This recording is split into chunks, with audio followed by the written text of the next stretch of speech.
वालेकुम जी, मैं हूं हैदर वड़ैच और आप देख रहे हैं civil word with Haider Wadaich. तो हमने जी टॉपिक स्टार्ट किया हुआ था कॉन्ट्रैक्ट एडमिनिस्ट्रेशन एंड कोऑर्डिनेशन। तो आज का जी फर्स्ट क्वेश्चन है, which document officially establishes the relationship between the client and contractor. देखिए, क्लाइंट और कॉन्ट्रैक्टर के दरमियान जो रिलेशनशिप है वो कौन सा डॉक्यूमेंट जो है वो रिलेशन कायम करता है या बाइंडिंग करता है बिटवीन क्लाइंट एंड कॉन्ट्रैक्टर।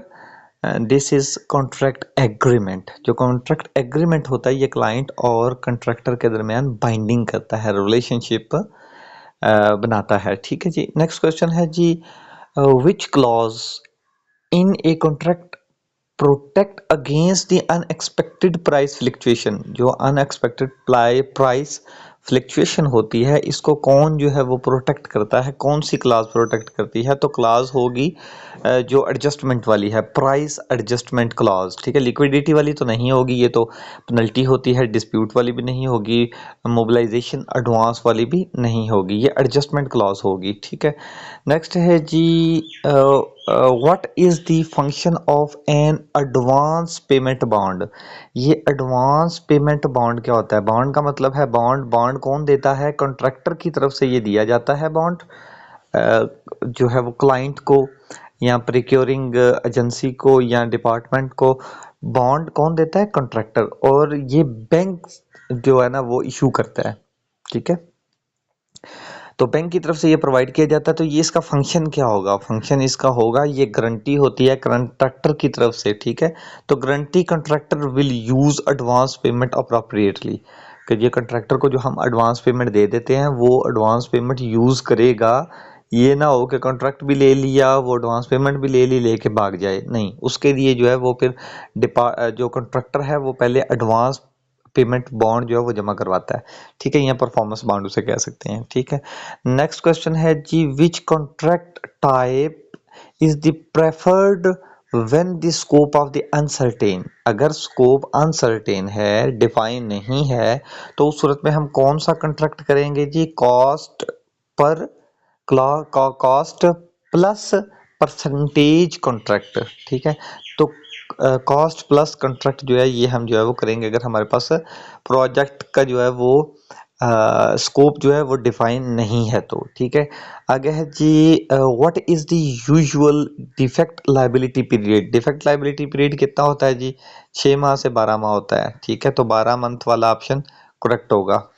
ठीक है। नेक्स्ट क्वेश्चन है जी, what is the role of the engineer in FIDIC. यानी कि फीडिक की पूरी एक आयन है अगर, तो उसमें इंजीनियर का क्या रोल होगा? इंजीनियर मतलब आप ले लें क्लाइंट, कंसल्टेंट। ठीक है, क्लाइंट तो ऑनर होगा ना। ठीक है, कॉन्ट्रैक्टर कॉन्ट्रैक्टर होगा काम करने वाला। इन दोनों के दरमियान कंसल्टेंट होता है जो देख रहा होता है, और इसको इंजीनियर कह रहा है कि इंजीनियर दोनों को देख रहा होता है। ठीक है, कोई डिस्प्यूट का काम भी ये करेगा, कोई डिस्प्यूट हो जाता है तो उसको जो है रिजॉल्व भी ये कर सकता है। इसके अलावा काम को एसओपी के मुताबिक भी इसी ने करवाना है। ठीक है, तो इसका रोल क्या होगा? इंजीनियर का क्या रोल होगा? To act the neutral party overseeing contract execution. जो कॉन्ट्रैक्ट एग्जीक्यूशन है उसको देख रहा होता है, ये थर्ड बंदा होता है। ठीक है, थर्ड पार्टी होती है। नेक्स्ट क्वेश्चन है जी, which document is essential for contract close out. जब हमने कॉन्ट्रैक्ट को क्लोज आउट करना होता है, खत्म करना होता है, तो कौन सा डॉक्यूमेंट जो है वो एसेंशियल होता है? Completion certificate. बिल्कुल जी, जब काम एंड हो गया तो फाइनल कंप्लीशन सर्टिफिकेट जो है यही एक जो एसेंशियल डॉक्यूमेंट होता है। नेक्स्ट क्वेश्चन है जी, क्वेश्चन नंबर 8 है, विच party is the responsible for the project risk management. अब प्रोजेक्ट का जो रिस्क मैनेजमेंट है उसको कौन सी पार्टी जो है इसकी रिस्पॉन्सिबल होती है? रिस्क का रिस्पॉन्सिबल कॉन्ट्रैक्टर भी होता है और जो मालिक है वो भी होता है। ठीक है, तो मतलब क्लाइंट भी होगा, कॉन्ट्रैक्टर नहीं, सॉरी कॉन्ट्रैक्टर भी होता है। ठीक है, क्लाइंट एंड कॉन्ट्रैक्टर बिल्कुल ठीक है। कंसल्टेंट नहीं होगा। ठीक है, कंसल्टेंट ने तो काम चेक करना है, जो भी रिस्क लेना है क्लाइंट और कॉन्ट्रैक्टर ने मिलके लेना है। ठीक है, तो रिस्क मैनेजमेंट भी ये दोनों रिस्पॉन्सिबल होते हैं। नेक्स्ट क्वेश्चन है जी, which contract is used when the contractor is responsible design and construction. यानी कि डिजाइन भी हो एंड बिल्ट भी हो, और ये कौन सा जो है वो कॉन्ट्रैक्ट जो है यूज होगा? कौन सा कॉन्ट्रैक्ट? तो ईपीसी कॉन्ट्रैक्ट। ईपीसी क्या होता है जी? Engineering, procurement and construction. ठीक है, ये तीनों चीजें, एंड कंस्ट्रक्शन कॉन्ट्रैक्ट। ठीक है, तो इसमें मैंने आपको बताया था टर्न की कॉन्ट्रैक्ट भी होता है, वो भी यही होता है, टर्न की कॉन्ट्रैक्ट भी। ठीक है, अच्छा जी, नेक्स्ट क्या है जी? नेक्स्ट क्वेश्चन है question number 10। Which factor is not a clause for contract termination? अगर कॉन्ट्रैक्ट टर्मिनेशन है तो इसमें कौन सी क्लॉज जो है वो, which factor is not a clause for the contract termination? अगर हमने कॉन्ट्रैक्ट टर्मिनेट करना है तो उसमें से कौन सा फैक्टर है जो नहीं यूज होता?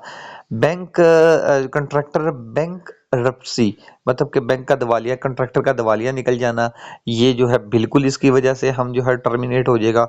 इंजीनियर एब्सेंस, इंजीनियर के एब्सेंस होने की वजह से तो बिल्कुल भी टर्मिनेट नहीं ना हो सकता अपना कॉन्ट्रैक्ट। कॉन्ट्रैक्ट तो चलता रहेगा ना। हाँ, बैंक आपका दिवालिया हो गया है या ब्रीच दी कॉन्ट्रैक्ट टर्म, मतलब जो इसकी एसओपीज थी वही ब्रीच आपने कर दी, मैनुअल एग्रीमेंट जो किया था उसको, वो जो है वजह बन सकता है, लेकिन इंजीनियर की एब्सेंस, इंजीनियर की एब्सेंट जो है ये वजह नहीं बन सकती। तो ऑप्शन बी जो है वो करेक्ट होगा। नेक्स्ट है जी, what is extension of time? Extension of time क्या होता है? EOT, extension of a time in the contract administration. कहते हैं एक्सटेंशन ऑफ टाइम होता क्या है? एक्चुअली एक्सटेंशन ऑफ टाइम होता है कि हमने कोई टाइम टर्नओवर, कोई ड्यूरेशन दे दी कि कंट्रैक्टर इस स्पेसिफिक टाइम में काम कंप्लीट करेगा, लेकिन उसने अगर काम कंप्लीट नहीं किया तो हो सकता है उसके पास कोई वैलिड जस्टिफिकेशन हो। ठीक है, और उस जस्टिफिकेशन की बिना पे उसका टाइम टर्नओवर बढ़ाया जा सकता है, 1 माह, 15 दिन, 2 माह, उसको टाइम दिया जा सकता है। तो इसको बोलते हैं जी एक्सटेंशन ऑफ टाइम। तो एक्सटेंशन ऑफ टाइम जो है ये क्या है जी? ये है जी revise deadline due to the justified delay. ठीक है, नेक्स्ट है जी question number 12। Which document is required for the submitting a claim for extra work? मतलब एक्स्ट्रा वर्क जो हमने किया है उसको जो है क्लेम करने के लिए कौन सा डॉक्यूमेंट है जो सबमिट करवाया जाता है? ठीक है, तो अगर जो एक्स्ट्रा काम आ गया, किस तरह की चीज आ गई, तो उसके लिए वेरिएशन ऑर्डर हो सकते हैं। टेंडर नोटिस तो नहीं है, पेमेंट इनवॉइस भी नहीं है, कॉन्ट्रैक्ट एग्रीमेंट भी नहीं है, तो वेरिएशन ऑर्डर। ठीक है, नेक्स्ट क्वेश्चन, क्वेश्चन नंबर 13 है जी, what is the purpose of the retention money? Retention, retention का मतलब मनी को रिटेन करके रखना। ठीक है, क्यों करके रखना? कि जो है डिफेक्ट लाइबिलिटी पीरियड के बाद जो है ना इसको रिलीज किया जाता है, क्योंकि डिफेक्ट वगैरह जितने भी होंगे वो कॉन्ट्रैक्टर कंप्लीट करेगा। तो इसका क्या पर्पस होगा? To ensure contractor complete all defects rectifications. ठीक है, उसको क्लियर करेगा। नेक्स्ट है जी क्वेश्चन नंबर 14, और क्वेश्चन है जी, हु इज इशू, कौन इशू करेगा टेकिंग ओवर सर्टिफिकेट? ठीक है, इन दी फीडी कॉन्ट्रैक्ट, जब काम कंप्लीट हो जाता है तो फिर हैंडिंग ओवर, टेकिंग ओवर होती है। ठीक है, तो टेकिंग ओवर जो है सर्टिफिकेट वो कौन इशू करेगा? तो वो इंजीनियर ही इशू करेगा। ठीक है, नेक्स्ट है जी, which contract requires the contractor to deliver a fully operational facility? मतलब fully operational facility का क्या मतलब होता है? कि हमने उसको A to Z वही facility जो है ना प्रोवाइड करेगा, यानी कि ड्राइंग भी वो बनाएगा, डिज़ाइन भी वो करेगा, कंस्ट्रक्शन भी वो करेगा, प्रिक्योरमेंट भी वो करेगा। ठीक है, तो कौन सा कॉन्ट्रैक्ट ऐसा है जो contractor to deliver the fully operational facility? तो मैं आपको बता चुका हूँ, टर्न की कॉन्ट्रैक्ट। ठीक है, मतलब की हमें प्रोवाइड करनी है, बाकी सारा कुछ उसने खुद करना है। नेक्स्ट क्वेश्चन है जी, what is the primary function of BOQ? Bill of quantity का फंक्शन क्या होता है? देखिए, बिल ऑफ क्वांटिटी, क्वांटिटी का मतलब है कि बिल ऑफ क्वांटिटी में होता क्या क्या है? पहले जी सीरियल नंबर होता है, सीरियल नंबर, फिर होता है जी डिस्क्रिप्शन, मतलब आइटम्स नेम होंगे, आइटम्स नेम के बाद जो है उनकी क्वांटिटी होगी, क्वांटिटी के बाद उसका रेट होगा। ठीक है, रेट के बाद जो है वो कास्ट, उस जो है ना रेट के बाद उसकी टोटल, बल्कि यूनिट होगा। ठीक है, यूनिट के बाद उसकी टोटल अमाउंट होगी। ठीक है, टोटल अमाउंट। तो ये चीजें हैं जो हमें बिल ऑफ क्वांटिटी में जो होती हैं। तो इसका क्या पर्पस हुआ? स्पेसिफिकेशन का तो इसके साथ ताल्लुक ही नहीं है। ठीक है, चलें, स्पेसिफिकेशन तो अलग होती है ना जो डिफाइन कर रहे हैं। बीओक्यू क्या डिफाइन कर रहा था? प्रोवाइड एस्टिमेटेड प्रोजेक्ट कॉस्ट या फिर लिस्ट प्रोवाइड कर रहा होता है कि ये सारी चीज़ें होने वाली हैं, करने वाली हैं, करवाने वाली हैं, ठीक है, हमें लिस्ट बता रहा होता है, काम की डिटेल दे रहा होता है, उसकी स्पेसिफिकेशन नहीं बता रहा होता, ठीक है। स्पेसिफिकेशन आपकी जो है वो स्पेसिफिकेशन अलग से होंगी, ठीक है। उसके बाद है जी आउटलाइन, ये भी नहीं होगा, कॉन्ट्रैक्ट कंडीशंस भी नहीं होगा और लीगल रिस्पॉन्सिबिलिटी भी नहीं होती, ठीक है। तो ऑप्शन जो है वो बी इज करेक्ट होगा, provide the estimated project cost. Next question है जी क्वेश्चन नंबर 17 और क्वेश्चन है जी which clause define the resolution method for the contract dispute. अगर कॉन्ट्रैक्ट में कोई डिस्प्यूट है तो कौन सी क्लाज इसको जो है वो इसको रिजॉल्व करने के लिए होती है, ठीक है। तो आर्बिट्रेशन क्लॉज है, परफॉर्मेंस क्लास का तो इसके साथ कोई तल्लुक नहीं, बीओक्यू क्लास का कोई तल्लुक नहीं, वेरिएशन क्लास का कोई तल्लुक नहीं। तो ये तल्लुक किसके साथ है, ये कन्फ्लिक्ट को ख़त्म करने का, और ये है आर्बिट्रेशन क्लास, ठीक है।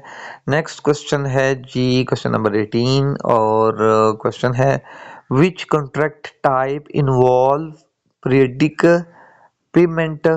अच्छा जी, पीरियोडिक पेमेंट कौन सी होती है, based on the work completed, जितना काम हो गया है उतनी पेमेंट करने वाला मतलब करनी है, तो कौन सी कॉन्ट्रैक्ट टाइप होगी, ठीक है। तो इसमें प्रोग्रेस पेमेंट होगी, कॉस्ट पर परसेंटेज तो जो है ये तो टोटल प्रोजेक्ट होगा तो मिलेगा, लमसम भी जो है वो हमें पता होता है, लमसम हमने इतनी प्रोवाइड करनी है, तो प्रोग्रेस रिपोर्ट या रनिंग पेमेंट आप कह सकते हैं, ठीक है। तो प्रोग्रेस पेमेंट कॉन्ट्रैक्ट होगा। नेक्स्ट क्वेश्चन है जी which term describe contract modification during execution. तो अगर मॉडिफिकेशन होगी तो क्या होगा, वेरिएशन होगी या चेंज आर्डर होगा, ठीक है। तो चेंज आर्डर ही होगा। टेंडर अडेंडम का मतलब होता है कि टेंडर खत्म हो जाना, मतलब जो है वो उसकी कोई मतलब कि यूजलेस हो जाना, ठीक है। वर्क आर्डर तो होता है जो हम कंट्रैक्टर को देते हैं, काम करने की इजाजत देते हैं, ठीक है। तो ये भी नहीं होगा, ठीक है। क्वेश्चन ये है कि मॉडिफिकेशन पे क्या करेंगे, बीओक्यू रिवीजन। बीओक्यू रिवीजन हम किसी हद तक कह सकते हैं कि बीओक्यू हमने रिवाइज किया, लेकिन इसके लिए भी हम चेंज आर्डर बनाएंगे ना, तो वो चेंज आर्डर में ये चीजें होंगी, तो change order is a correct answer. Next question है जी क्वेश्चन नंबर 20 और क्वेश्चन है कि which factor does not effect contract pricing. जो हमारा कॉन्ट्रैक्ट है उसकी टोटल अमाउंट जो है, जो प्राइसिंग है, उस पे कौन सा फैक्टर है जो इफेक्ट नहीं होता। जो है इन्फ्लेशन रेट, ये तो बिल्कुल, अगर रेट ज़्यादा होता जाएगा मतलब कि रेट का जो है वो रेशियो महंगाई की ज़्यादा होती जाएगी तो वो बिल्कुल कॉन्ट्रैक्ट प्राइसिंग में इफेक्ट करेगा ही करेगा।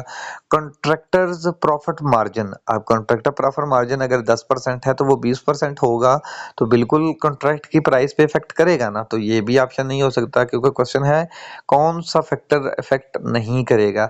अच्छा जी, तीसरा क्वेश्चन है कि जी साइट वेदरिंग कंडीशन, तो बिल्कुल साइट वेदरिंग कंडीशन जो है ये इफेक्ट करती है, मतलब हॉट मतलब आपका हार्ड एरिया है, हार्ड एरिया से मुराद होता है कि जहाँ पे काम करना बड़ा मुश्किल हो, ठीक है।